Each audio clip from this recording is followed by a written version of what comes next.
আজকে আমরা আঁকবো ঘুড়ি। প্রথমে একটা স্কেল দিয়ে লম্বা দাগ দিয়ে নিলাম, মাঝখানে একটা ফোঁটা দিয়ে যোগ করে নিলাম, চারদিকে মিলিয়ে দিচ্ছি।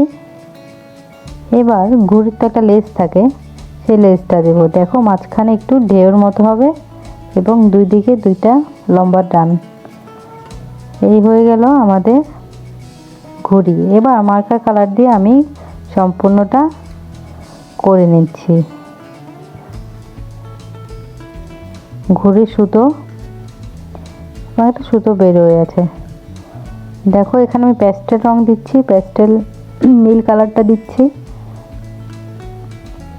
ঘড়িটা খুব সহজভাবে আঁকা যায়। এবার একটু ডায়মন্ড কালার দিচ্ছি।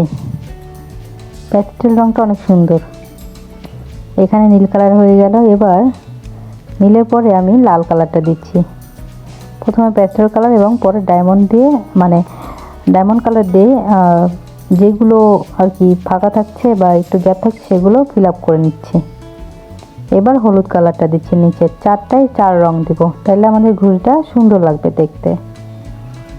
ঘুড়ি যখন আকাশে ওড়ে তখন দেখবা যে এই ডিপ কালারগুলো মানে ভালো লাগে দেখতে আর কি, চোখে পড়ে আর কি, খুব সুন্দর। এবার সবুজ কালার দিয়ে নিচ্ছি, ওই জন্যই চার রকম ডিপ কালারই এখানে আমরা ইউজ করছি। মোটামুটি ঘুড়িতে কালার দিয়ে আমাদের শেষ। এবার ঘুড়ির লেজে আমরা নীল কালার দিলাম, নীলের সাথে আকাশি কালারটা দিয়ে নিচ্ছি যেন এখানে একটু লাইট ভাব আসে, সেজন্য। এই হয়ে গেল আমাদের ঘুড়ি।